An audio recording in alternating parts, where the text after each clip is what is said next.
بسم اللہ الرحمن الرحیم۔ السلام علیکم۔ حضرت عیسیٰ علیہ السلام کے آسمان پر اٹھائے جانے کے بعد عیسائیوں کا حال بے حد خراب اور نہایت ابتر ہو گیا۔ لوگ بت پرستی کرنے لگے اور دوسروں کو بھی بت پرستی کرنے پر مجبور کرنے لگے۔ خصوصاً ان کا ایک بادشاہ دقیانوس تو اس قدر ظالم تھا کہ جو شخص بت پرستی سے انکار کرتا تھا یہ اس کی زندگی چھین لیتا تھا۔ اصحاب کہف شہر افسوس کے شرفا تھے جو بادشاہ کے معزز درباری بھی تھے، مگر یہ لوگ صاحب ایمان اور بت پرستی سے انتہائی بیزار تھے۔ دقیانوس کے ظلم و جبر سے پریشان ہو کر یہ لوگ اپنا ایمان بچانے کے لیے اس کے دربار سے بھاگ نکلے اور قریب کے پہاڑ میں ایک غار کے اندر پناہ گزین ہوئے اور سو گئے۔ 300 برس سے زیادہ عرصے تک اسی حال میں سوتے رہے۔ دقیانوس نے جب ان لوگوں کو تلاش کرایا اور اس کو معلوم ہوا کہ یہ لوگ غار کے اندر ہیں تو وہ بے حد ناراض ہوا اور حکم دیا کہ غار کو ایک دیوار اٹھا کر بند کر دیا جائے تاکہ یہ لوگوں کا ادھر ہی خاتمہ ہو جائے۔ مگر دقیانوس نے جس شخص کے سپرد یہ کام کیا تھا وہ بہت ہی نیک دل اور صاحب ایمان آدمی تھا۔ اس نے اصحاب کہف کے نام، ان کی تعداد اور ان کا پورا واقعہ ایک تختی پر کندہ کر کے تانبے کے صندوق کے اندر رکھ کر دیوار کی بنیاد میں رکھ دیا اور اسی طرح کی ایک تختی شاہی محل کے خزانے میں محفوظ کرا دی۔ کچھ دنوں کے بعد دقیانوس بادشاہ اس جہان فانی سے رخصت ہو گیا اور سلطنتیں بدلتی رہیں یہاں تک کہ ایک نیک دل اور انصاف پرست بادشاہ جس کا نام بیداروس تھا تخت نشین ہوا، جس نے 68 سال تک بہت شان و شوکت کے ساتھ حکومت کی۔ اس کے دور میں مذہبی فرقہ بندی شروع ہو گئی اور بعض لوگ قیامت سے انکار کرنے لگے۔ قوم کا یہ حال دیکھ کر بادشاہ رنج و غم میں ڈوب گیا اور وہ تنہائی میں ایک مکان کے اندر بند ہو کر خداوند قدوس عز و جل کے دربار میں نہایت بے قراری کے ساتھ گریہ زاری کر کے دعائیں مانگنے لگا کہ یا اللہ عز و جل کوئی ایسی نشانی ظاہر فرما دے تاکہ لوگوں کو ختم ہونے کے بعد زندہ ہو کر اٹھنا اور قیامت کا یقین کرنے لگے۔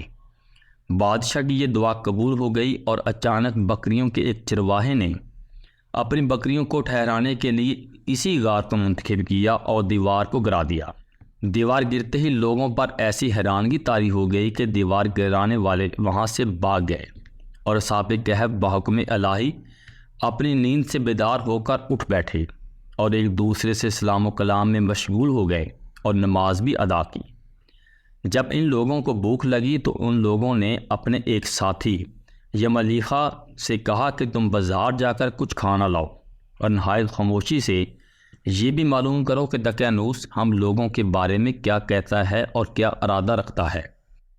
یملیخا غار سے نکل کر بازار گئے اور یہ دیکھ کر حیران رہ گئے کہ شہر میں ہر طرف سلام کا چرچا ہے اور لوگ علانیہ حضرت عیسیٰ علیہ السلام کا کلمہ پڑھ رہے ہیں۔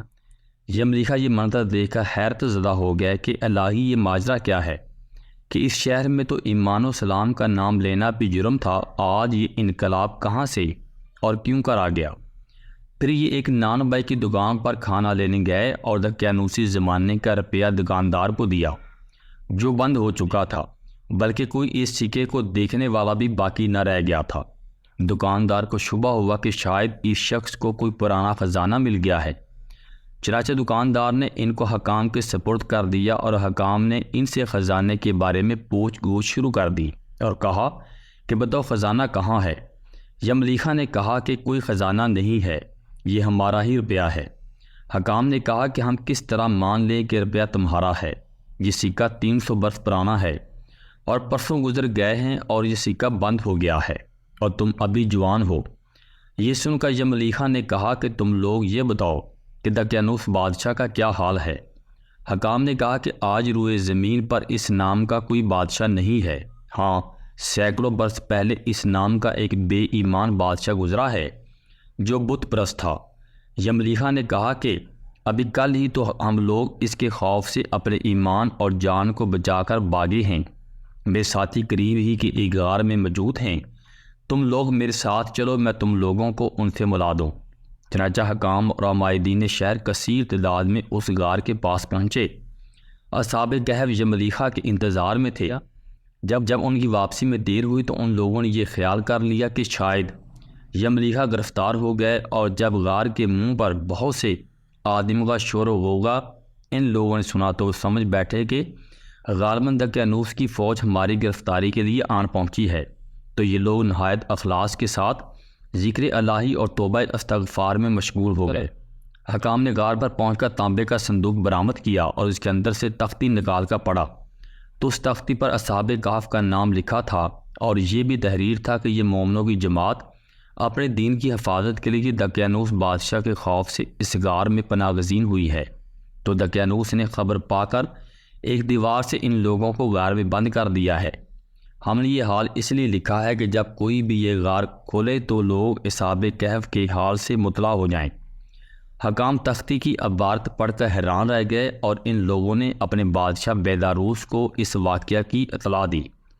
فوراً ہی بیداروس بادشاہ اپنے امراء اور عمائدین شہر کو ساتھ لے کر غار کے پاس پہنچا تو اصحاب کہف نے غار سے نکل کر بادشاہ کی خدمت میں سلام کیا اور اپنے سرگزشت بیان کی۔ بیداروس بادشاہ سجدہ میں گر گئے اور خداوند قدوس کا شکر ادا کرنے لگے کہ میری دعا قبول ہو گئی، اور اللہ تعالیٰ نے ایسی نشانی ظاہر کر دی جس سے ختم ہونے کے بعد زندہ ہو کر اٹھنے کا ہر شخص کو یقین ہو گیا۔ اصحاب کہف بادشاہ کو دعائیں دینے لگے کہ اللہ تعالیٰ تیری بادشاہی کی حفاظت فرمائے، اب ہم تمہیں اللہ کے سپرد کرتے ہیں۔ پھر اصحاب کہف نے السلام علیکم کہا اور غار کے اندر چلے گئے اور سو گئے، اور اسی حالت میں ان لوگوں کی وفات ہوئی۔ بادشاہ بیداروس نے سال کی لکڑی کا صندوق بنوا کر اصحاب کہف کی مقدس جسموں کو اس میں رکھ دیا، اور اللہ تعالیٰ نے اصحاب کہف کا ایسا رعب لوگوں کے دلوں میں پیدا کر دیا کہ کسی کی یہ مجال نہیں کہ غار کے منہ تک پہنچ سکے۔ اس طرح اصحاب کہف کی جسم مبارک کی حفاظت کا اللہ تعالیٰ نے سامان کر دیا۔ پھر بیداروس بادشاہ نے غار کے منہ پر ایک مسجد بنوا دی اور سالانہ ایک دن مقرر کر دیا کہ تمام شہر والے اس دن عید کی طرح زیارت کے لیے آیا کریں۔ اللہ تعالیٰ نے قرآن پاک میں بھی سورۃ الکہف آیت نمبر 9 سے 13 میں بھی مکمل تفصیل کے ساتھ ان کا ذکر بیان کیا گیا ہے۔ ان کے ناموں میں بھی بہت اختلاف ہے۔ حضرت علی رضی اللہ تعالیٰ عنہ سے روایت ہے کہ ان کے نام یہ ہیں: یملیخا، مکشلینہ، مشلینہ، مرنوش، دبرنوش، شازنوش، اور 7واں چرواہا تھا جو ان لوگوں کے ساتھ ہو گیا تھا۔ حضرت علی رضی اللہ تعالیٰ عنہ نے اس کا ذکر نہیں فرمایا۔ اور ان لوگوں کے کتے کا نام قطرمبیر تھا، اور ان لوگوں کے شہر کا نام افسوس تھا، اور ظالم بادشاہ کا نام دقیانوس تھا۔